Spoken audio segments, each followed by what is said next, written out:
Alrighty, meteorologist Evan Chigbera and Wes Peary joining you here, Birmingham, Kansas City, and we are here. We're sort of wise, and we're always talking weather. Wes, how you doing?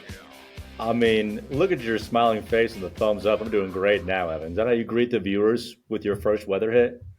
Smile, thumbs You up. know, my wife makes fun of me for this. I don't know why I started doing it, but I just do like a thumbs up in cameras or in pictures for the camera, whatever. And she's like, "Why is your thumb always up?" I'm Yeah, like, "I don't know. It just seems approachable. Seems nice." it's a good So vibe. It's a good no real positive reason for it. vibe, and everyone wants a good positive vibey weatherman. Of course, even when I get it wrong, like today, we had some rogue thunderstorms come through. And I will say, real quick, before we get into our topics here, when we get it wrong sometimes, we look at it back and we're like, huh, what happened here? We got an angry email from somebody who says they expect more. Well, as do I. As do I. But we had some instability come in here I didn't expect. And so some of us got an absolute deluge in central Alabama on Wednesday, September 17th, 2025. And the old trusted forecast sheet, I missed it. So apologize to folks out there. We do not know it all, even though we might act like it. No, I try to be wise, but holding that clipboard there makes me think that you are thinking very difficult or you're thinking very hard about the forecast Could whenever be. you're making it. I also just keep track of my previous forecast sheets on here so I can go back and Okay. reference all the times that I actually was right. So coming up today, we got some good stuff. Historic tornado counts. So Wes and I visited this early in the year. I don't remember, Wes, if it was still April, maybe. I think it was before we picked things up in May, but we'll give you an update on those numbers. The potential for a second tornado season. What the heck does that mean? And you've got a cool trending weather video. Is that right? It's cool, it's wet, and yeah, it's actually kind of related to the weather that you are experiencing right now. Oh, right now. Sounds good. And then I know. I had this early in the year. Who's hot, who's not? We're in that transition time of year, so we're going to see what the hottest and coldest temperatures of the previous week were. I always find that interesting. Hope you do too. And we're the Weather Wise guys, and we are going to kick it off. So, Wes, when we talked about this early in the year, the tornado counts, I remember this specifically. The stat was there were more tornado warnings issued across the U.S., all forecast offices through, I think, April 7th of the year than any previous year on record. Now, a tornado warning doesn't necessarily mean there's a tornado, but we were on a trajectory to put this at a pretty busy year. I've got up here the average annual amount of tornadoes, not by month, but for the year. And you can see the numbers there, about 1,200 or so since 91. And this is a little surprising to me because, Missouri 45, and I'm only, exposed to maybe a third of the Missouri tornado because I only take care of that part of Missouri. But man, it just seems like Mississippi and Alabama have more tornadoes than Missouri in most cases, but that has not been the case over the past couple of years. It's interesting. I was surprised by these numbers as well as I'm looking at them. And I have a graphic in here that shows what all states actually broke their annual number already in the year's not done. I was surprised at some of the numbers. First off, look at Oklahoma compared to Kansas. I was like, well, why the heck is that? 66 in Oklahoma, 87 in Kansas. I mean, that's a pretty big difference over a small period. Again, this is a range from 1991 to 2020, but still, that was head scratching to me. I thought Georgia and Alabama's numbers were closer than I would have guessed. And then I was reminded that Florida is still a very, very hot spot for tornadoes, albeit weaker ones, and a lot of times associated with landfalling tropical systems. So lots of interesting things when you look at the numbers. I bet the Oklahoma thing is just strictly because the shape of the state. Like if the panhandle didn't exist and went straight over, I bet it would be in the 80s as well. No. But Texas being number one is the most predictable thing of any single tornado season ever. Yeah, always huge land area. So if you look at this map, You mentioned this, I think, last week, where you could kind of put that bullseye where it was most active, and that period was it late March, Yes. early, where everything stalled out in the middle of the country, and it was just south of you and just north of me.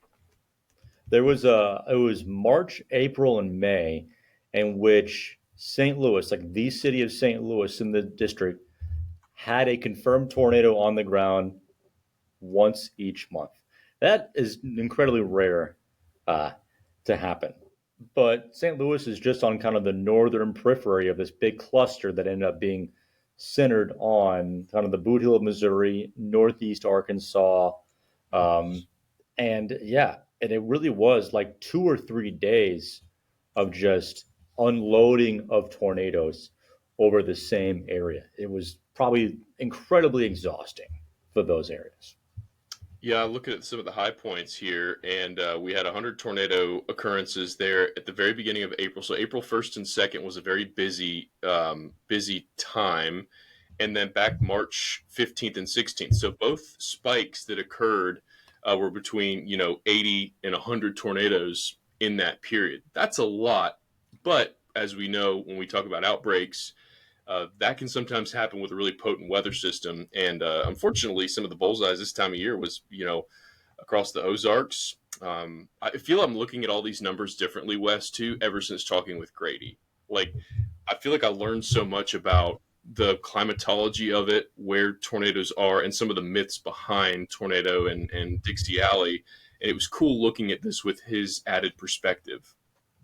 It's that like own little tornado alley in Mississippi that now stands out to me whenever I look at this. If you go to southeast Mississippi, Yep. you can see just a string of them happening in the exact same areas. And I assume that is because of how close it is to moisture. And I'm sure there's some sort of topographic influence there, but it's like uncanny how condensed, like on an annual basis, tornadoes are down there. And his research had this bullseye that we didn't even realize at the time, but it's right there. It's right there, and it goes back. I think his research went back to the early '90s as well. But just kind of cool to see some of the stuff come to fruition that he was talking about. So from a state perspective, you mentioned Texas is always king. So these are the reports through year to date. That was as of yesterday, and we touched on this a little bit. Last week, but some of the top numbers, it's a pretty stark drop off, though. I had to double check the state numbers because Illinois at 134, Missouri at 120. I guess those are right next to each other. But then we drop down to 103. And what gets me, Wes, is I could be in Mississippi in about an hour and a half to 2 hours. How do we have, a 30, almost 40 count difference from Mississippi? But that last map, I mean, I guess it kind of shows spatially how that they didn't roll into Alabama. Yeah, I bet like half of those tornadoes actually occurred in that Mississippi alley, and then the rest of them were trying to make their way in some way into Alabama. And I always was super puzzled by this that would happen from Alabama to Georgia. Since I worked in Atlanta, I would see about how, you know, I don't know if it was the storm behavior or was the interpretation of storms. Like whenever they would go from Alabama to Georgia and they crossed that state line, they really were not super potent. And this example, I mean, isn't the best because you can kind of see there's a cluster of tornadoes that pretty much went there in this southern half of the Atlanta metro. But just in the 2 years that I was there, like you could always count on the storms weakening as they made their way out of Alabama into Georgia. One of the things I learned living in Georgia, growing up there, is the influence of the Gulf is cut off. So, a couple things. The low tracks tend to go further to the north, so you have less shear. And then Florida's peninsula sticking out there cuts off the moisture feed, so it's not as significant. So, areas in East Georgia, a lot of times wouldn't have anything. You get into Northeast Georgia, and of course, there's the mountains. But I always thought it was interesting that the pretty big drop off, and you can see it. I mean, you look into South Carolina, and then there's really nothing, and some of that has to do with the patterns. But I guess that's the same way I've been thinking. But southeast, southern Mississippi, you can see those clusters, and a couple made it in Alabama, but certainly not the overwhelming majority. So, but again, by the numbers, I found this all interesting. And while we're on the topic of these top 10, right? Because there's several beyond here, obviously, that are anomalies. Here is a look at what states have already eclipsed the Hmm. number for the year. So this is the first graphic we looked at with the added new number and which states have eclipsed it. And that's a lot. And several of these were, I mean, blew it out of the water. I mean, would you say Missouri was like 40 something? He's like 48 or something. Yeah, is the average number of tornadoes.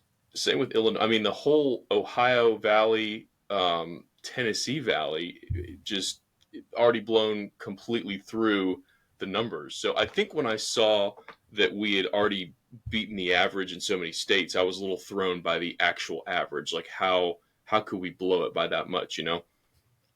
And I think Louisiana, Florida, South Carolina will have the chance to make up the difference here, and maybe North Carolina as well. But as far as the Dakotas and like South Dakota, Iowa, Kansas, and everybody else off to the west, they're probably not going to be getting to their average at this point. We are pretty much past. Pardon me, we are past peak tornado season, but there still could be, I mean, tornadoes really at any time of the year from Nebraska, Iowa, Illinois, and south. Look at you said North Dakota. Look at that 68. That also threw me. You're a little closer to that part of the country. Any explanation as to the 68 there? Were these like late season, like Alberta Clipper fronts? Because My 68 there, 56 in Minnesota. my guess is that like we were in a ridge, and so there was some sort of like trough showing up over there, and as that was happening, the jet stream was just super active and spinning up a bunch of storms. Meanwhile, everybody to the south was just roasting in the heat. Um, Roasting. and then they're going to be like at -60 in 3 months. So Yeah, it will be. It'll be see if they make an appearance on who's hot, who's not. So this is through September. Obviously, we're only partway through the month, so this number could change. But I did look, and they amended the number. So what you just saw there showed, I think, 1477. The actual number from the site NCEI, they put some asterisks there, and I don't know exactly what they came up with, but the official U.S. preliminary count is 1442. But compare that to the average through the same period. So on average through September, 1067. So we're a good bit above that, and you can certainly point to April as being a big cause of that. Average 179, 352. I mean, good grief. I think that's 135% of normal, so 35%. Well, that seems like it should be higher than that, but um, yeah, that's a lot. That is, and we'll see. What are the biggest months here? Well, unsurprisingly, April and May, the two biggest months. It's crazy though. I was looking back, and I don't have a graphic for it, but in 2024, Wes, there were 500 plus tornadoes in May, but there were only 200 some in April. So those 2 months can really be interchangeable as the most active months. I think historically May is actually busier because when you look at the country as a whole, like our tornado season's winding down in May, but yours is starting, and Hmm. so May of 2024 was a very very active May. Nice little overlap. I see there's a tornado on the map there, like near Portland, or like just south of Yeah, Portland. I remember watching. I have a buddy that lives in Portland, and he was saying, "Hey, my county is in a tornado warning." And there's like the counties are pretty big up there. And I was like, "Let me go see what like your local station is saying." There is no station doing tornado coverage when there's like for sure a tornado on the ground up there. It's just so rural in that part of the country that it's not worth it for them to do tornado coverage. And like it's pretty rural in parts of Alabama, Missouri, and Kansas, but we will still do tornado coverage That even is very sparsely populated spots. that is shocking to me. Like, what a geographical, like, just lifestyle difference that is. I mean, if there's even an EF0 or a small, weak looking, I mean, we're cutting into everything. But a place like that just doesn't get it. I guess the woods and the trees will know, but maybe you won't. Nobody will. That's that's wild. Let's see. 2024 had, I don't have the exact number here, For but for it was total it was I think tornadoes, 520 for May. I have the total tornado count for 2024, and it was hmm. 1791, so 1,791. In fact, I'll just go to this next one. So I plotted the highest and lowest occurrences, and this is where we're going to swing Grady's info back in here. These are the highest and lowest periods or frequencies of tornadoes Wow. through, again, through September. You're going to notice a theme about the lowest in the years. That's not because we have drastically seen more tornadoes. That is a huge signal as to what Grady was talking about and the differences. Population, the Oh, surveys, the radars. Um, I thought this was so interesting combing through the reports that almost the entire 50s and 60s decade was in the top 25 of lowest occurrences. And I would attribute that to just us not having radar data back then, people not seeing these things, not reporting them. Um, but huge, huge difference. yes. Since 1950 is the key point there. Like it's like they just started counting them, and so of course, like year after year, they'll gradually get better and get better. But that is funny. Like it really does almost go straight in line. 1950, 1952, 51, 53. And then I guess like in 54 and 55, we're, oh no, they're up there too. There's 54. Maybe 55 just ended up being more tornadoes in more highly populated areas, and we're able to actually see them a little bit better because 55 was missing Yeah, from this and data set. you know, if something goes through a metropolitan or you have an outbreak that's closer to, a city hub, more people, there's going to be more reports. But there's clearly a bias here with the years when technology was lacking, with those numbers, because we don't go from 191 tornadoes through a 9 month period to 1,600 tornadoes. But yeah, 2008, I forgot about. 2008 was one of the most active springs ever in Alabama. I think we might have had 36 tornado occurrences in February, which is way above the normal. And then, of course, we know 2011, that April 27th outbreak alone. In fact, that Mm-hmm. 3 day, the 26th, 27th, and 28th across the U.S., accounted for a massive chunk of the annual tornadoes. And 2025, this is from 1950 to 2025, so 75 years of data. This was the fifth most active for tornado occurrences through September. So we're up there. It's been busy. It's been very busy. Uh, Thankfully, both of us have had active times this past year, but yeah, as we've talked about in previous podcasts, like the worst of it is really just happening between us, or happened rather between us along the Mississippi River. And so I was in the fringe there in Kansas City. We had a few. The I think the most interesting tornado that we had kind of ended up being, or rather, the interesting storm we had ended up producing like three tornadoes. There was one tornado that developed just across the street from the Chiefs Stadium and then went through the parking lot and then dissipated and then produced another tornado in like the third largest city in Missouri, just outside of Kansas City. And that was really like the only really busy day that I ended up having. And then for you, was the busiest day the one where yeah, what was the busiest day for you?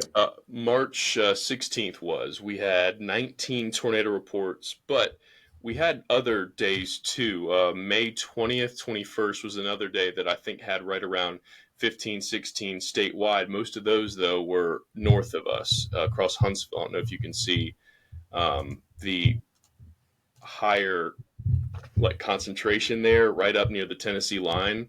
Yeah. That was that day.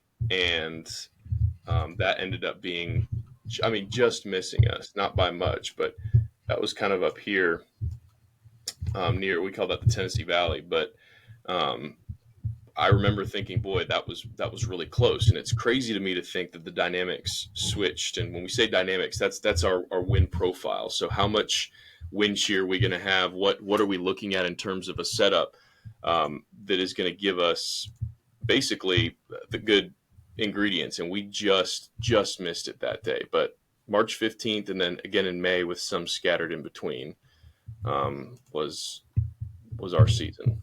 Was it March 15th or 16th? The fish were falling from the sky day. Yeah, yeah, that was polygons. That was fish coming. Polyguns. Yeah, that was the day right there. Um, That was the high and risk day. it was big time. So it just, we are past the most active part of the season, Woo! and this is a look at Wes had sent me this tornado occurrences, and this just come to go back to what we were just talking about. 1950s down here. Well, that particular year, I mean, we it logged what, less than 300 tornadoes, compared to, on our highest years, 2008 being one of them, having 1,800 tornadoes. So big differences there, but the peak of tornado season for the country has passed. Okay, I was talking about 55. I was like, man, 55 must have just been like super busy. I'm trying Is to think that it of right that. there? Well, okay, 51, 2. I was trying to see if this giant spike in fatalities was like 1955. It's like, all right, they must have seen a bunch of tornadoes. And so if you're seeing a bunch of tornadoes, that means it's probably going through a populated area and people are unfortunately dying. But I don't know if that's it. Like 51, 2, 3, 4. Yeah, that is it actually. All right, so one, two, three, 4, 5. I can't tell. But either way, another thing that was pretty interesting from Grady's research, 2011 skews the data so bad So that bad. you can't draw many like long term conclusions once you get rid of it. And we're seeing that tornado fatalities are are going down, like generally going down. It looks like the worst tornadic day was like 1975 or something, and then since then we've been nowhere close, except for the 3 day period there in 2011. So that's like, sorry, that's not, remove the word like. That's good I think overall. I think if you take the anomaly out, the trend line is absolutely down. And I think, our goal as being the broadcast meteorologist is communication. There's people like I've mentioned, Grady. Just, I mean, I feel like that guy just epitomizes. He's very smart. He's able to understand the research aspect in a way that I don't think I ever could. Um, but our job is to make sure people know, whether it's in this changing world of social media or on TV. And I think this also shows to people paying attention to the weather and taking heed um, before storms come through. So it's all a very good thing to see. Fatalities down again. The only thing negative I'll say is we are already at um, over the average for the year, at 1,442.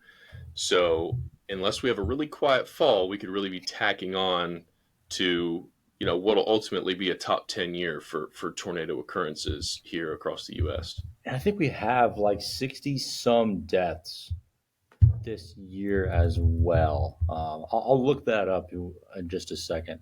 But I was like really surprised by that. Whenever I was looking at that data the other day, I was like, oh man, like this has been a anomalously high year. I know when we look at fatalities in Alabama, we'll go through the reports, and a lot of times, and I can't speak for everywhere and every occasion, but a lot of times it is a mobile home. Is we will see mobile home thrown on its side, mobile home tossed for fatalities. Um, Mm-hmm. and that was the case in the Winterboro tornado, which was March 16th. Is there was in Plantersville, there was same day. The Plantersville tornado was the biggest. It was an EF3, but it went through somebody who had a trailer, and those are just not. it's not a safe place to be, but a lot of people have them. It's a very affordable way of living. Here in Alabama, they're very common. But if you don't leave them and you're in that path, it can certainly contribute to those random higher fatality days. We have 68 fatalities. The average is around 80. So we're actually doing well. I think that is the appropriate thing to say, but Doing better uh, than we could be. than average. So Doing better than we have been historically, the day we get to zero, that'll be right? pretty awesome. Um, and until then, we will keep trying. So speaking of awesome, you got some fun videos. That's awesome.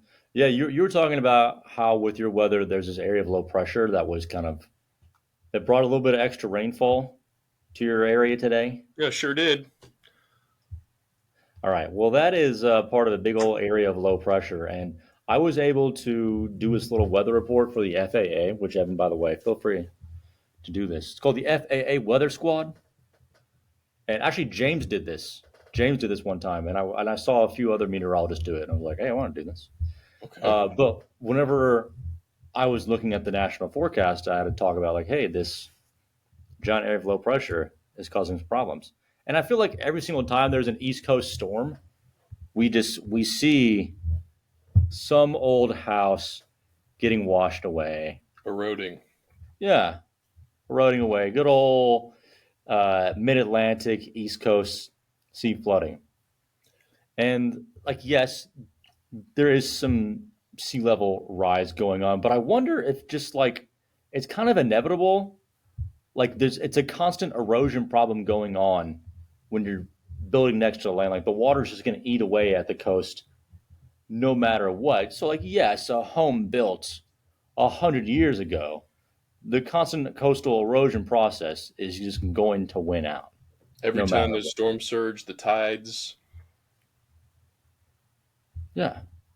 So Yeah. it just kind of it's interesting to see people are out there I'm glad you standing. showed this because I want to make a point of our business that still throws me off.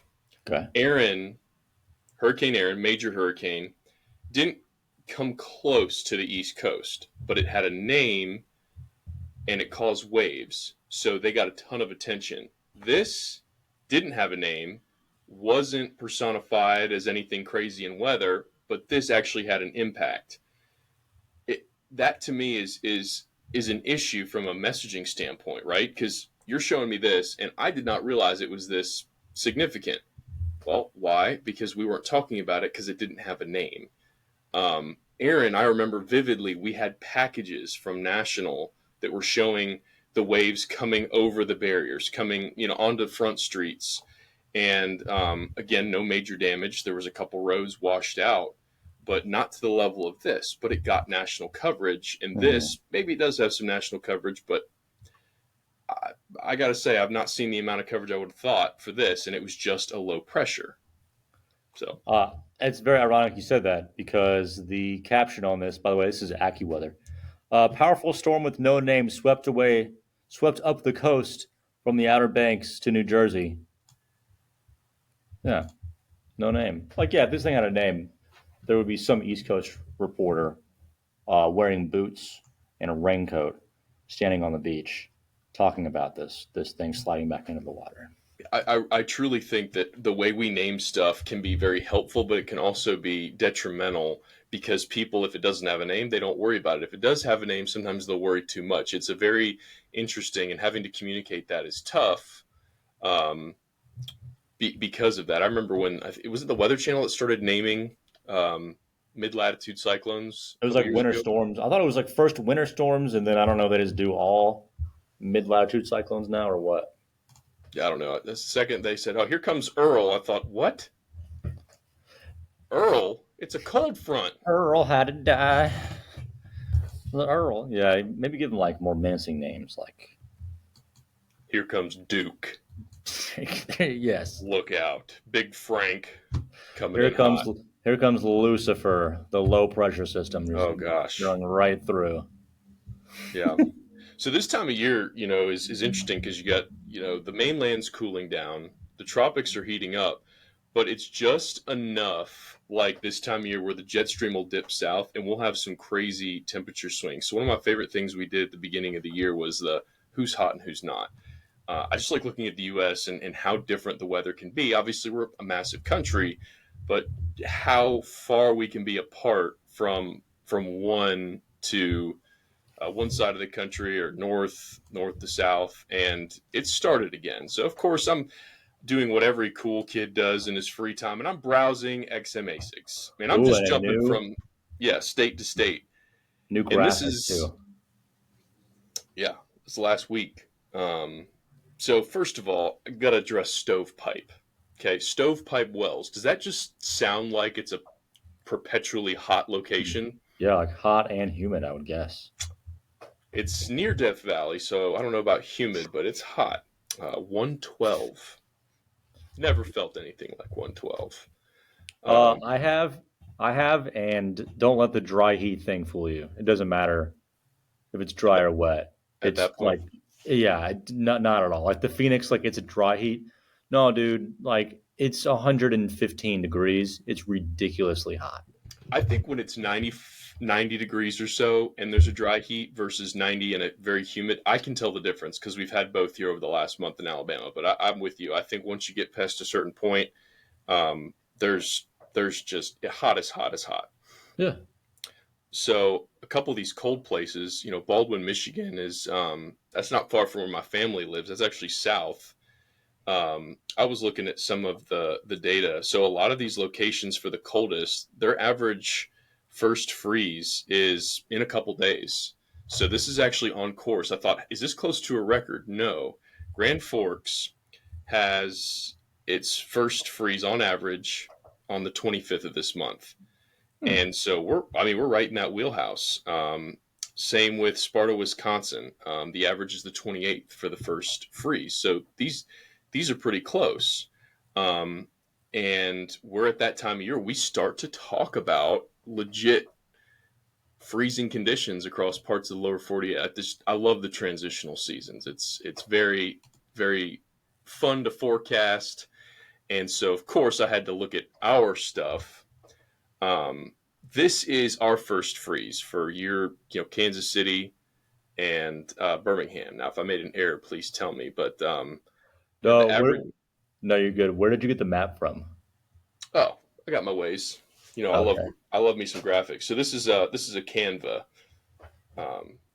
Pro, mind you. I've got Canva Pro. It's Wow. so much fun building these things. If I did not get hung up over silly details, I probably would have had this all done much sooner. But I was just curious. Last time we talked about the changing sunrise sunset times and then how much quicker Kansas City cools off Hmm. over the span of 4 months versus Birmingham and vice versa. Warming up, like your temperature range was drastically different, and so I thought it was interesting that as far as average freeze goes, you're a couple weeks ahead of us. I mean, a good deal. October 22nd. I mean, you're about a month away from when your 32 degrees is going to start creeping into the picture. Which is funny. Our average last 90-degree day was actually yesterday, and it was 93 degrees. So I'm hoping that that really is it this time for the year. There was like a ridge trying to show up over here in Kansas and Missouri. I don't know if it's going to make it or not. But it's crazy that the earliest has actually happened in 1995. I'm surprised that like the Dust Bowl like didn't have some crazy cold temperature in like the 30s or something like that. That's a Yeah. good point. I didn't think about that, but yeah, that's fairly recent. For here, October 18th. I will say last year was pretty darn close. We had on October 20th, I think, we got down to like 38 degrees because I remember thinking this came in way too fast. This was on the heels of the end of summer that was pretty hot. We hit the mid 90s on September 24th, 94. So to see that, a month later we can be in the 30s is pretty telling at this time of year. But we got a little ways to go. Our average first freeze, not until November 9th. Hence the leaves changing. Our sunrise sunset times are different because we're at different latitudes. But anyway, that's on the forefront. We've got weather changes. They're coming. Yeehaw. And Yeah. your leaves will change in like November or something. Yep, we're like end of October to like early to mid November. It's a huge range. Although I did see some changing in my neighborhood. No, I wish I was a good identifier of trees. I cannot tell. But the very tops were turning like a nice Okay. red, and I thought, well, this is nice. But we've also been super dry, so I'm worried that's going to affect the pretty colors. Yeah, it could be short-lived fall foliage season this year. Could be. So you know what else is probably short lived? My winning streak. Yeah, Hey, you're closing the gap though, dude. yeah. 3. You went on a bit of a run there, and then I of course go my stretches where there's just nothing. So we did New York City, and this was in Central Park, correct? That's it. That is like one of the oldest weather observing stations in the country. Is in Central Park. I didn't know that. Yeah, go Very check it cool. out. So I actually I was up and I looked and I saw the rain approaching after I'd sent you my forecast, and I thought, ooh, this will probably play a role in the temperature swing because some of the models were calling for it to be 72. Others were calling for it to be 68. But if you have rain, that can greatly influence whether we warm up to that point and everything else. And Wes had just over a tenth of an inch of rain, and he wasn't off by much. If you look, you get down into areas just south, you get towards New Jersey, and there was a decent swath there that was closer to a quarter, 3/10 of an inch. I'm gonna look. So I didn't thank you for pointing this out. I did not look at yeah, all. go look. I don't remember what I looked at, but I was looking at one of it was meso analysis, I think. And had you gotten one of those shower bands, this would have been Oh, completely different. So when we do this forecast competition, I like that we go to different places, but it also reminds us of like how these little things can interact. And a meteorologist that's in New York City, they might be able to pick up on, hey, we're going to have a high point of rain here versus here. When I was in Dothan, I knew where that sea breeze front was going to set up and what areas were most likely to have the rain. People would be all like, oh, I'm going to the beach. I'm worried about it. I said, don't be. I said, the rain is all going to be at least 10 to 15 miles north of you, closer to I-10, because that's how it sets up. So there's all these little features geographically, and not saying that one played a role here, but it is cool to go forecast these places and then be wrong or occasionally right and get to brag about it. well, this is the second time that I have missed the forecast for New York City, and it has cost me. The first time I missed it, I was betting money on it. I bet $20, and I lost $20. And so this maybe hurts a little bit more here, Evan. Yeah, Hurts a little bit I'm really more. sorry that New York has not been good to you. If we need, we can pick a different place and we can start over. So, No, no, no. We'll do it. where are we going next week? Oh, you want me to decide? Did you decide New York? I did. I think it's your turn. Hmm. Well, we have done we've done coastal places, we've done tropical places, which that was really no fun doing Jamaica because I mean, literally, if you look at a climograph, they have a probably a 5 degree difference in their actual high and low temperature like all year. Um, so it anyway. Let's do. What about an elevated location? What if we Okay. did? Because that would be one that I would probably struggle with. What about something like Me too. I'm in the middle of flatland United States. What if we did like Grand Junction, Grand Junction. Is it like Idaho? What is that? Colorado? Oh, Grand Junction, Colorado. Where is it at? That's Wyoming. There it is. Okay. We are essentially on the border of Colorado and Utah. Yeah, it's That's a good one. so I thought that might be fun. Um, by the way, if we had been forecasting, let's see, the very southern edge of Staten Island, it looks like got, oh, what is that? A quarter inch of rain? And then if you go up to Morristown, which is directly north and west, about a half inch of rain. So it can be splitting hairs for sure. I wonder if the city influenced this rainfall at all. Oh, it was coming in from the water? That's what I mean. Is it was like this broad, southeasterly wind off the Atlantic, and so you had literally what looked like rain bands. Yeah, I see that. Oh, well. I'm just. Next time I want to bet on New York City, I'll just have to ask you, and you let me know what you think, and we'll split the Yeah, I win. got you. Do I get a percentage? Yeah, absolutely. Okay, Yeah, 50%. We'll split it. 50. All right, I was going to argue for 25. I'll put the money down, You'll and put all then the risk. yeah, I'm taking the risk here. So we appreciate y'all watching, tuning in. Follow us on social media. We need to start putting up like a little icon at the end of how to follow us, reach out. I do. But I yeah. put it at the end of every episode. I put it up. I put our social media handles at the end. Oh, really? Oh, man, Yeah. I should probably watch to the end. I listened to all these back, but I don't always watch them. So there you go. These will pop up on the screen, maybe right now, and you can follow us and interact. We love it. We do this because we're weather nerds, but we also want to talk about stuff and teach and we're learning too. Heck, we've had a couple guests teach us stuff this year, so it's been all good. Yeah, and you know what? We should get another guest on soon. Yeah, It's been a while. I think so. I have some thoughts. We'll brainstorm and we'll get back next week. So I'm Evan. He's Wes. Sort of wise guys. Y'all have a great week.